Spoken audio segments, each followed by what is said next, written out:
Aristóteles a Hawking.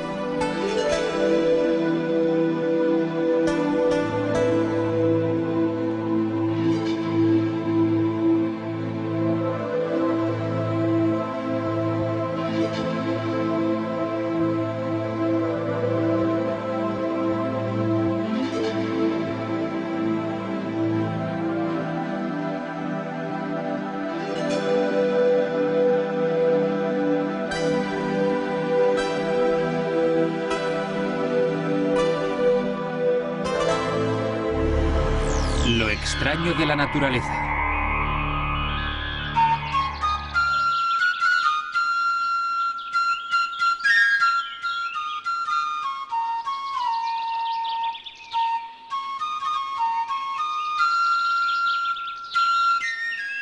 Si el hombre tuviera que pararse a observar con atención ciertos fenómenos que gobiernan la vida y la acción de los mundos vegetal y animal, se quedaría literalmente sin palabras.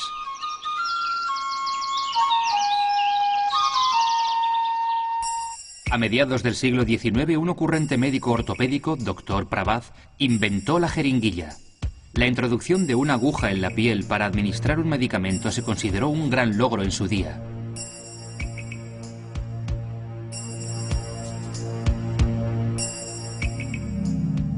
Sin embargo, la naturaleza lo creó primero. Si estudiamos las serpientes, nos daremos cuenta de que su cabeza y su boca poseen un mecanismo semejante al de la jeringuilla. Está formado por la glándula que contiene el veneno, el conducto que lo transporta y por una serie de dientes especiales en la mandíbula superior. Estos dientes son huecos, perforados en su interior y terminados en una punta afilada. Cuando la serpiente muerde a su presa, los músculos que rodean la glándula se contraen, forzando al veneno a salir, y desde la punta de unos de esos dientes, el líquido penetra en el cuerpo extraño. Dicho de otra forma, como una intervención quirúrgica en toda regla.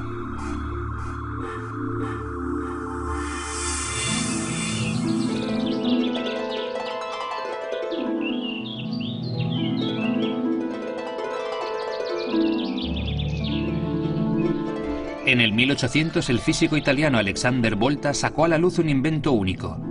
Inventó la batería eléctrica, que incluso tomó su nombre y se denominó la célula voltaica.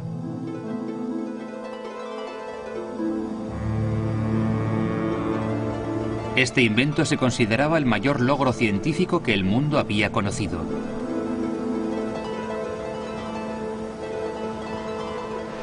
Sin embargo, la naturaleza de nuevo se había adelantado. En el fondo del mar, a una profundidad superior a los 500 metros, donde reina la oscuridad absoluta, existen peces con verdadera electricidad, es decir, peces con una corriente eléctrica producida en generadores independientes de sus cuerpos. Les podemos denominar fábricas de producción de energía eléctrica. Cada uno de esos peces es un aparato eléctrico al que solo le faltan dos elementos, un reloj y un interruptor.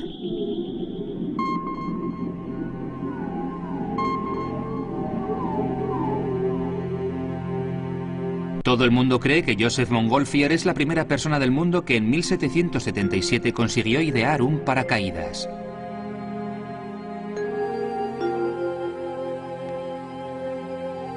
Sin embargo, el mundo se equivoca. Antes de Montgolfier estaba el rábano.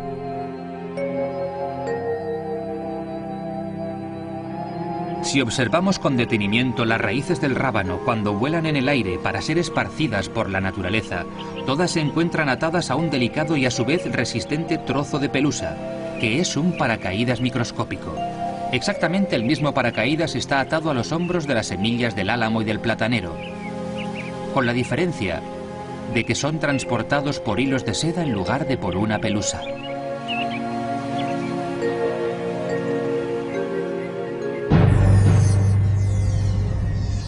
Vivimos en la era espacial.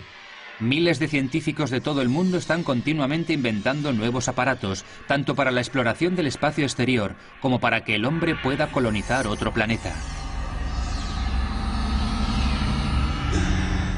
Muchos de los instrumentos utilizados por la comunidad científica en la actualidad son una fiel imitación de los sorprendentes órganos de algunas serpientes o insectos.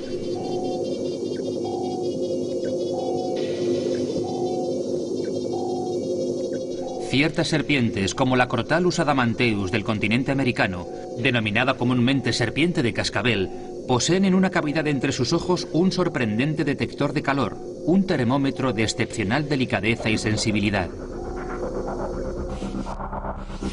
Puede detectar inmediatamente cualquier cosa que pase por su lado y que presente incluso la más mínima diferencia de temperatura con la temperatura ambiente, incluso si es una diferencia de 1 milésima de grado Celsius, y si el animal que pasa por su lado pertenece a una especie comestible, la serpiente se percata inmediatamente y lo devora.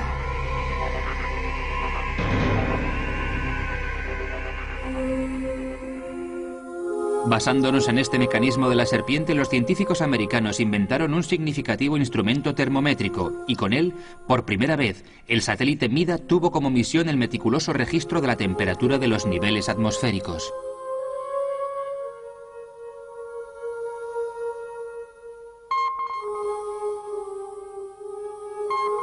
Hace unos años la prensa internacional escribió: Marte será explorado por el ojo de una rana. Se ha inventado un aparato que imita sus propiedades.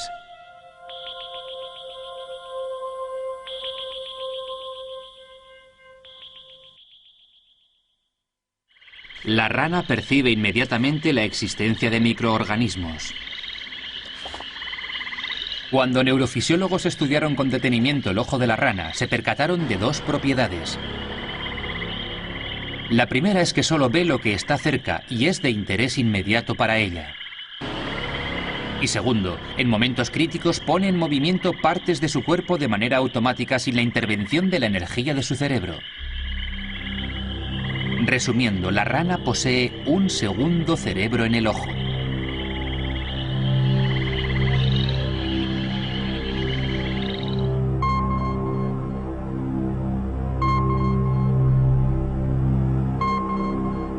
Cuando los científicos planeaban la exploración del planeta Marte con el Vikingo, necesitaban que se colocase un aparato en el espacio para que proporcionase información acerca de formas de vida microscópicas que podrían existir en el planeta rojo.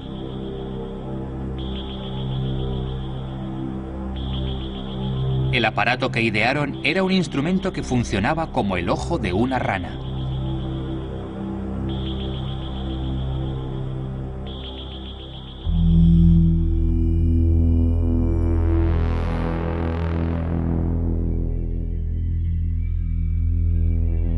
Un artículo publicado en el periódico recientemente dice así: el ojo de una mosca en el espacio.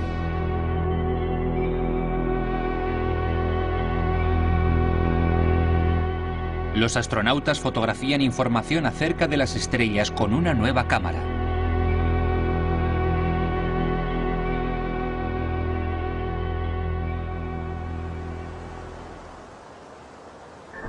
Cuando un telescopio fotografía una estrella, las fotografías presentan una imagen confusa debido a la refracción de la luz que entra en el reflector.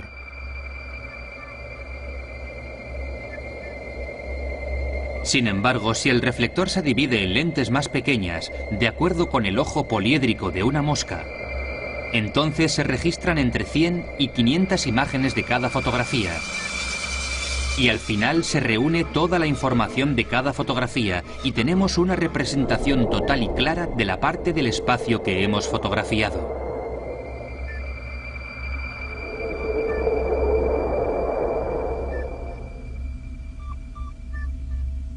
De este modo se neutralizan las distorsiones que crea la atmósfera de la Tierra.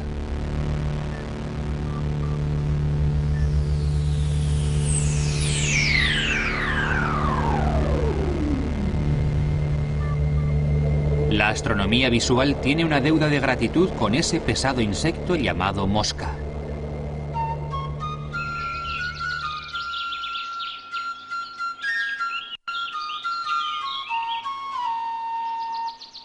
Un poco antes de que se declarase la Segunda Guerra Mundial, el distinguido científico británico Sir Robert Watson Watt inventó un aparato muy significativo que demostró ser muy útil en la guerra. Este aparato tenía la habilidad de detectar barcos, submarinos o aviones enemigos en la oscuridad o a la luz del día, en tiempo lluvioso o seco. Este aparato no es otro que el gran conocido radar. El radar está formado por un transmisor y un receptor. Es, en otras palabras, una completa estación de radio. El transmisor produce ondas que mediante una antena metálica se envían a una dirección dada. Si en su transmisión se encuentran un obstáculo, se reflejan y vuelven al receptor. El usuario ve el reflejo de la onda en una pantalla de televisión especial y toma las medidas apropiadas. En tiempos de paz, el radar es el ángel guardián de los barcos que corren peligro de chocarse con otros barcos o con un iceberg, y de los aviones que corren el peligro de chocarse con otros aviones o picos montañosos.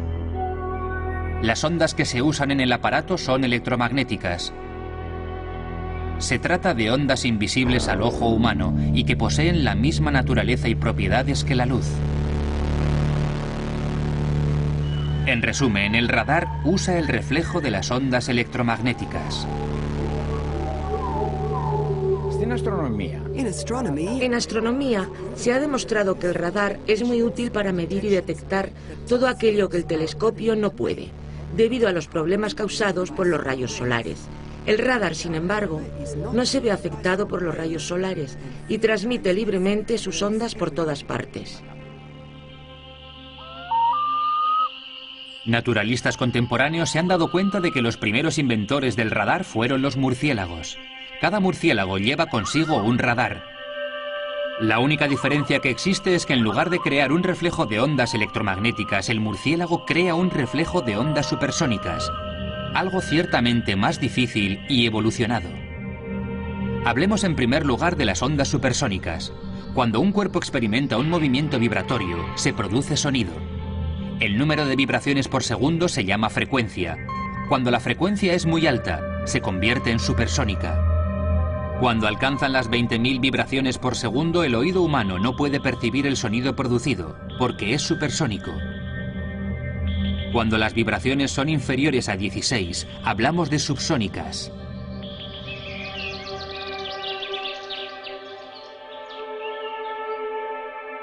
En 1880, dos hermanos fueron enaltecidos por su descubrimiento, Peter y Paul Curie. La enorme transmisión de energía creada por el sonido supersónico las convierte en especialmente interesantes.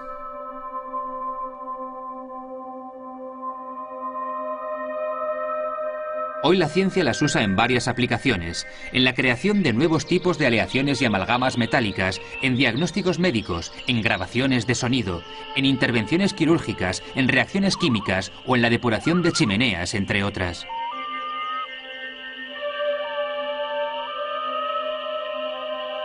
Volviendo a ese inquietante mamífero, el murciélago, observamos que aunque tenga poca capacidad de visión, se mueve de manera muy rápida y cómoda en la oscuridad. Y no solo puede volar, sino que también captura muchos insectos en la oscuridad total, sin chocar con cables eléctricos, columnas o paredes. Experimentos científicos recientes han resuelto el misterio de la orientación automática de los murciélagos. En un experimento científico, los ojos de un murciélago permanecieron totalmente cerrados.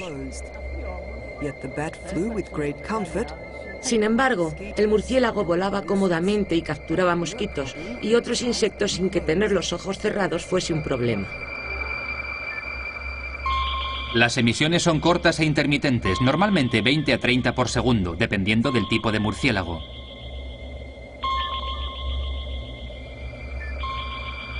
Se especificó que este extraño mamífero posee un mecanismo extraordinariamente complicado que funciona como un radar, con la diferencia de que en lugar de ondas radiomagnéticas usa ondas supersónicas. Este sistema de identificación del sonido se denomina sonar.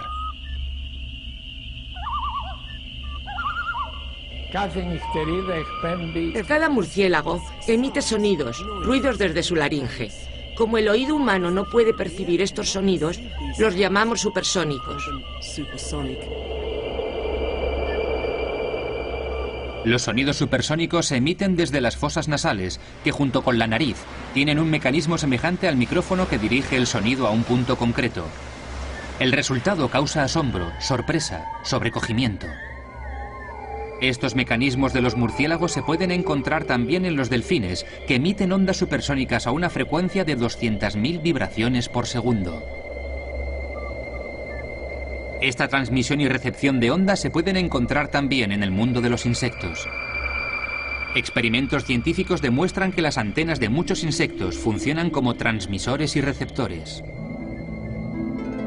La polilla es el insecto que más devoción siente por la música. La polilla tiene un equipo completo de radio. La polilla hembra transmite el mensaje desde una ventana abierta de la casa.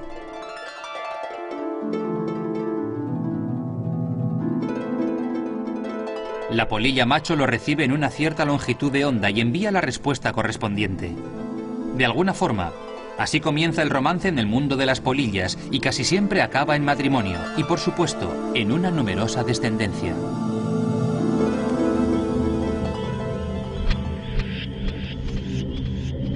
La ciencia de la biónica contemporánea busca todo tipo de información en el ilimitado mundo de los modelos de la naturaleza.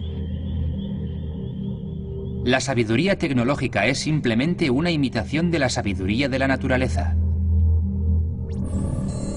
El estudio de los métodos y procedimientos biológicos conduce a la resolución de problemas tecnológicos, mecánicos e incluso matemáticos.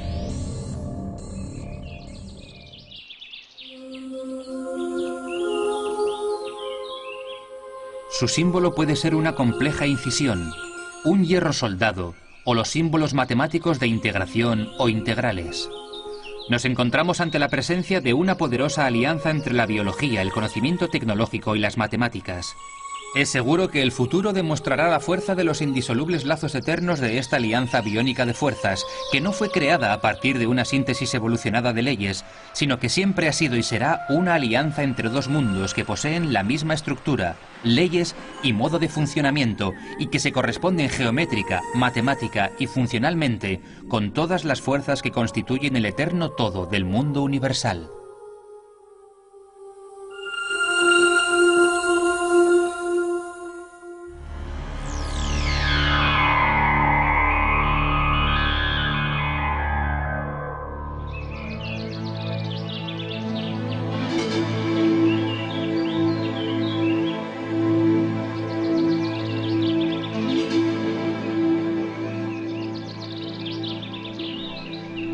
La teoría de la evolución de Darwin.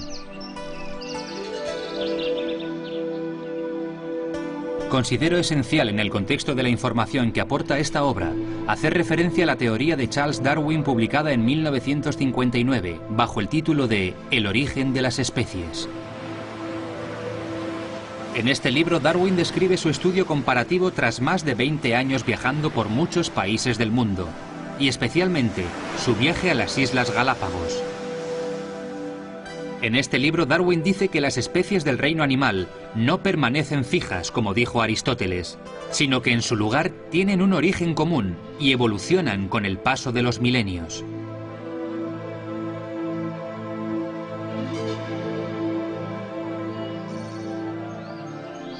Solo sobrevivirán aquellas especies del reino animal y vegetal que puedan adaptarse a su entorno, ya que ese entorno está formado por fenómenos geológicos, físico-químicos y otro tipo de fenómenos.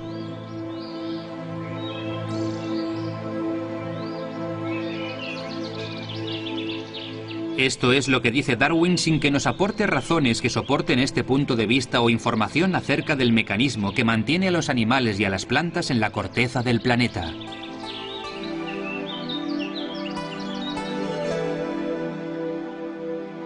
El punto de vista de Darwin sorprendió a la comunidad científica de su tiempo, por la sencilla razón de que si la teoría de la evolución fuese tal y como él sostiene, cada hombre racional tendría que ir hacia atrás en el tiempo para descubrir sus ancestros, los monos.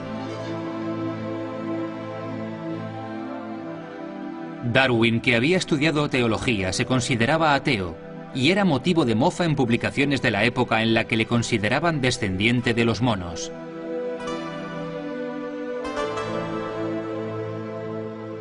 En los círculos teológicos se le intentaba ridiculizar a toda costa. Sin embargo, estas afirmaciones, que se basaban en el Nuevo Testamento y se oponían a las suyas, no eran viables. El error de Darwin se encontraba en otro lugar y sus perseguidores no supieron encontrarlo. Actualmente, en un periodo que ha sido testigo del sorprendente avance de la ciencia en cuanto al principio y estructuras del mundo, Bajo la mirada vigilante del pensamiento crítico, la teoría de Darwin constituye una utopía, una falacia.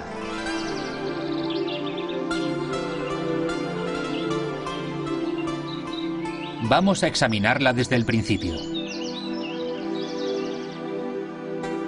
Darwin mantiene que el hombre es una de las especies del reino animal que por alguna razón adquirió un cerebro evolucionado y consiguió, gracias a su inteligencia, escapar del marco restrictivo de la selección natural.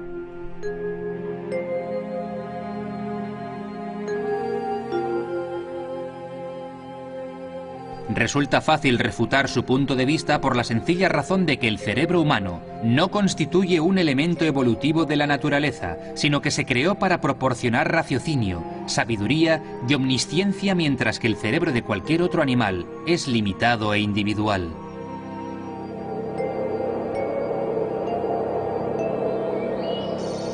¿Es tan difícil pensar que los animales nunca tuvieron raciocinio y el hombre siempre lo tuvo? El estado cerebral de los animales es constante y siempre se encuentra en relación con su necesidad de supervivencia.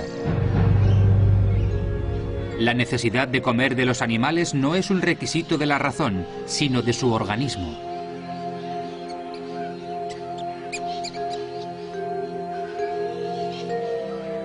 Que sientan frío o calor no reside en su pensamiento, sino en su pelaje. La reproducción en el reino animal no es solo un derecho adquirido de su instinto, mientras que la reproducción en el hombre pertenece a una elección, a un pensamiento acerca de la situación social y de la institución familiar, y se lleva a cabo con éxito bajo la soberanía del placer.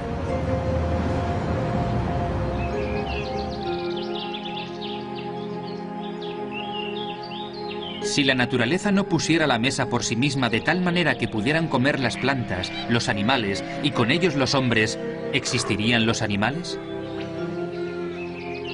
Si aceptamos que los hombres de hoy son los monos del pasado, entonces se suscita la pregunta acerca del papel de los humanos del pasado y de los monos del presente. Ningún científico en la actualidad ha podido demostrar que la inteligencia humana constituya una consecuencia evolutiva de un ser no inteligente a un ser inteligente.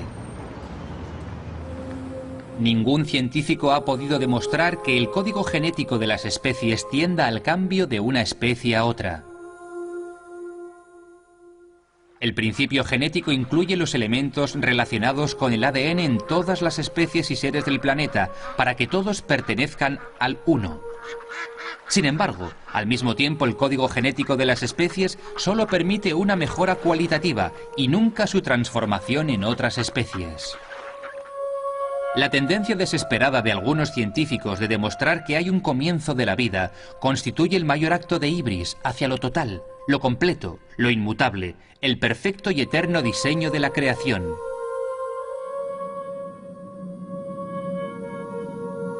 La deidad como fue concebida por Platón, Aristóteles, Anaxágoras, Heráclito, debe constituir el comienzo de todos los seres para los intelectuales. Aristóteles mantiene que en la obra de la naturaleza predomina la ley, no la casualidad ciega, sino el significado y el propósito. Aquel que pueda demostrar que en el paso de unas especies a otras no hay significado y finalidad, debería recibir el premio Nobel por lograr refutar la completa posibilidad de la creación.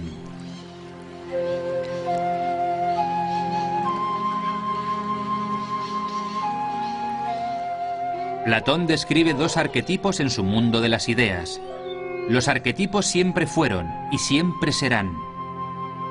Las leyes son infinitas e inmutables. Bajo ellas se subsumen las especies y el gen de todos los seres de la naturaleza.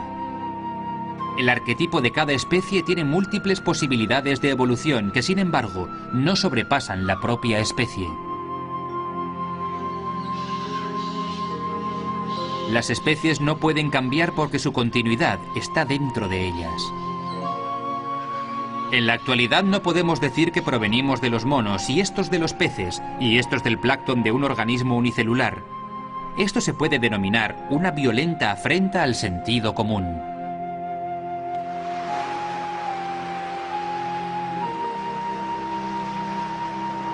Si Darwin hubiese estudiado con detenimiento a Platón y Aristóteles, no hubiese asumido la gran responsabilidad de rechazarlos. Los astrofísicos contemporáneos y la nueva teoría de la física cuántica nos conducen regularmente a la comprensión del arquetipo en el que se basa la estructura del universo. El átomo representa la unidad básica de materia. Está formado de una serie de núcleos de protones y neutrones microscópicos que está rodeada de electrones. El átomo siempre fue y siempre será como es. Los protones son partículas con una carga eléctrica positiva. Junto con los neutrones, forman el núcleo de los átomos. Los protones y los neutrones siempre fueron y siempre serán lo que son.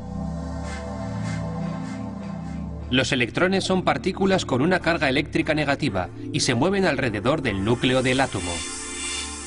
Los electrones siempre fueron y siempre serán lo que son. Los protones, los neutrones y los electrones constituyen las tres piedras angulares a partir de las cuales se crean los 92 tipos básicos de uniones químicas. A partir de estos 92 tipos de uniones se construye todo el universo. Se suscita una pregunta que parte de la lógica sencilla. ¿Pertenece el universo a especies fijas que pertenecen a uniones químicas constantes, que pertenecen a piedras angulares constantes, que a su vez pertenecen a códigos arquetípicos? ¿Por qué algunos científicos permanecen a la sombra de Darwin e intentan echar por tierra la finalidad y significado de la naturaleza y del cosmos?